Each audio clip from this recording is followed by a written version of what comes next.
Hi friends, നമ്മുടെ ചാനലിലേക്ക് എല്ലാവർക്കും സ്വാഗതം. ഇന്ന് നമ്മൾ തയ്യാറാക്കാൻ പോകുന്നത് പൈനാപ്പിൾ വെച്ചിട്ടുള്ള റെസിപ്പിയാണ് കേട്ടോ. പൈനാപ്പിൾ കൊണ്ട് ജാം. അപ്പോൾ അതിന് വേണ്ടിയിട്ട് നമ്മൾ 3 പൈനാപ്പിൾ എടുത്തിട്ടുണ്ട്. അപ്പോൾ അതിന് തന്നെ നമുക്കിതൊന്ന് ക്ലീൻ ആക്കി എടുക്കണം. അതിന് പുറം ഭാഗത്ത് തൊലിയും മുള്ളൊക്കെ കളഞ്ഞെടുക്കണം. എന്നിട്ട് നമുക്ക് ഇത് ചെറിയ ചെറിയ പീസാക്കിയിട്ട് മിക്സർ ജാറിലൊന്ന് അരച്ചെടുക്കാം. അപ്പോൾ നമ്മൾ ഈ പൈനാപ്പിൾ വാങ്ങിച്ചൊന്നല്ല, നമ്മൾ വീട്ടിൽ തന്നെ ഉണ്ടായതാണ് കേട്ടോ ഇത്.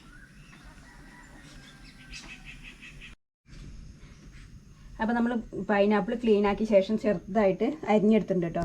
അപ്പോൾ നമ്മൾ ഇതൊന്നും അരിയാതെ വെച്ച് എന്താ വെച്ചാൽ നിങ്ങൾക്കിത് കാണിച്ചു തരാൻ വേണ്ടിയിട്ടാണ്. ഇതിൻ്റെ നമ്മളിത് കറുത്ത ഷെയ്ഡ് കളഞ്ഞിട്ടില്ല, ബാക്കിയൊക്കെ നമ്മൾ കറുത്ത ഷെയ്ഡ് കളഞ്ഞിട്ടാണ് എടുത്തിരിക്കുന്നത്. ഞാൻ നിങ്ങൾക്കൊന്ന് കാണിച്ചു തരാൻ വേണ്ടിയിട്ടാണ്. അപ്പോൾ നമ്മൾ ജാം ഉണ്ടാക്കുന്ന സമയത്ത് ജാമിൽ ഇത് കളഞ്ഞിട്ടില്ലെങ്കിൽ ഇത് പ്രത്യേകം എടുത്ത് കാണിക്കും കേട്ടോ. അപ്പോൾ അതിന് വേണ്ടിയിട്ട് ഇത് നന്നായിട്ട് കളഞ്ഞെടുക്കണം. അപ്പോൾ ഞാൻ ബാക്കി ഉള്ളതിൻ്റെ ഒക്കെ നമ്മൾ കളഞ്ഞെടുത്തിട്ടുണ്ട്. നമുക്കിതിൻ്റെ കൂടി കളഞ്ഞെടുക്കാം കേട്ടോ. അപ്പോൾ ഇതിന് അത്യാവശ്യം ഇത് വേണ്ട സാധനം എന്ന് പറഞ്ഞാൽ പഞ്ചസാരയും പിന്നെ ഒരു ചെറുനാരങ്ങയുടെ പകുതി നീര്, അത് മാത്രമായിട്ട് ഇതിന് വേണ്ടു. പിന്നെ നമ്മൾ പഞ്ചസാര എടുക്കുന്ന അളവ് എത്രയെന്ന് വെച്ചാൽ, ഇപ്പോൾ നമ്മൾ ഈ പൈനാപ്പിൾ അരച്ചെടുത്തിട്ട് ഏത് കപ്പിലാണ് നമ്മൾ അളവ് എടുക്കുന്നത് വെച്ചാൽ ആ കപ്പിൻ്റെ 2 ഇരട്ടി വേണ്ട പഞ്ചസാര. എപ്പോഴും നമ്മൾ പൈനാപ്പിൾ ജാം ഉണ്ടാക്കുന്ന സമയത്ത് കുറച്ച് മധുരം അധികം നിൽക്കണം.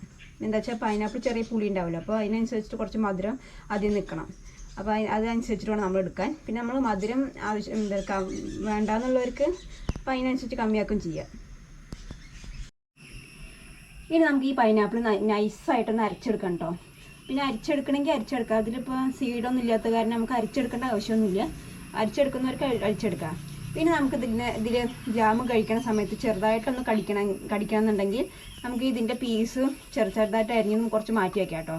അപ്പോൾ അതിൽ നമ്മൾ ജാം ഉണ്ടാക്കുന്ന സമയത്ത് അതിൽ ഇട്ട് കൊടുത്താൽ മതി. പക്ഷെ ഞാൻ അങ്ങനെ ചെയ്യണില്ല, വേണവർക്ക് അങ്ങനെ ചെയ്യാം. ഇനി നമുക്കിതൊന്ന് അരച്ചെടുക്കാം. പൈനാപ്പിൾ അങ്ങനെ നമ്മൾ നൈസായിട്ട് അരച്ചെടുത്തിട്ടുണ്ട് കേട്ടോ. അപ്പോൾ നമ്മൾ ഈ കപ്പിലിപ്പോൾ പൈനാപ്പിൾ ചാറ് കിട്ടിയിരിക്കുന്നത് 3 കപ്പാട്ടോ. അപ്പോൾ അതിനനുസരിച്ച് നമ്മളിതാ 6 കപ്പ് ഇവിടെ പഞ്ചസാര എടുത്തിട്ടുണ്ട്. പിന്നെ ഇതാ ഒരു നാരങ്ങയുടെ പകുതി നീര് എടുത്തിട്ടുണ്ട് കേട്ടോ. ഇനി നമുക്ക് ജാം ഉണ്ടാക്കാം.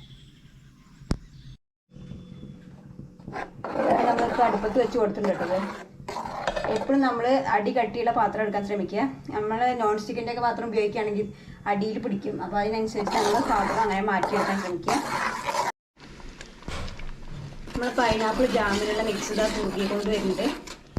ഇനി നമുക്കിതിലേക്ക് എടുത്തു വെച്ചിരിക്കുന്ന പഞ്ചസാര ഇട്ട് കൊടുക്കാം.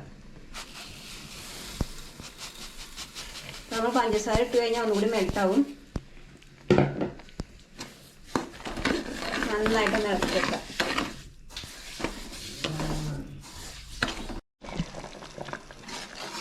പഞ്ചസാര ചേർത്ത ശേഷം നന്നായിട്ട് തിളച്ച് വന്നിട്ടുണ്ട്.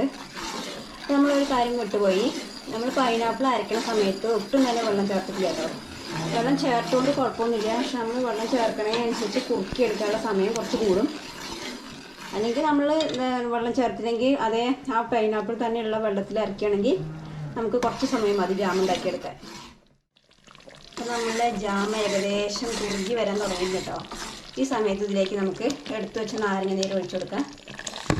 അപ്പോൾ നമ്മൾ നാരങ്ങ നീര് ഒഴിച്ചു കൊടുക്കുന്നത് അപ്പോൾ നമ്മളിത് ഏത് പരുവത്തിലാണ് എടുത്ത് വയ്ക്കുന്നത്. അപ്പോൾ നമുക്ക് കുറേ ദിവസത്തേക്ക് വേണ്ടി എടുത്ത് വയ്ക്കില്ല. അപ്പോൾ അതിന് ഏത് പരുവത്തിലാണ് എടുത്ത് വയ്ക്കുന്നത്, അപ്പോൾ ലൂസായിട്ടാണോ തിക്കായിട്ടാണോ എടുത്ത് വയ്ക്കുന്നത്, അതേപോലെ തന്നെ നമുക്ക് എടുത്ത് വെച്ച പോലെ തന്നെ ഇരിക്കാൻ വേണ്ടിയിട്ടാണ് നമ്മൾ ഈ നാരങ്ങ നീര് ഒഴിച്ചു കൊടുക്കുന്നത്.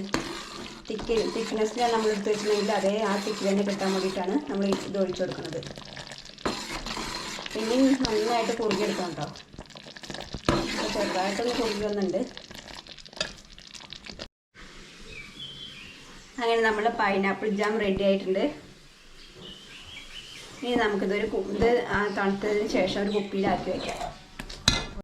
അപ്പോൾ നമ്മൾ തണുത്തതിന് ശേഷം ഒരു കുപ്പിയിലാക്കി വെച്ചിട്ടുണ്ട് ജാം. അപ്പോൾ അങ്ങനെ എല്ലാവരും വീഡിയോ കണ്ടിട്ട് വീഡിയോയ്ക്ക് താഴെ അഭിപ്രായങ്ങളൊന്ന് അറിയിക്കുക. പിന്നെ വീണ്ടും അടുത്ത വീഡിയോയിൽ കാണാം. ബൈ.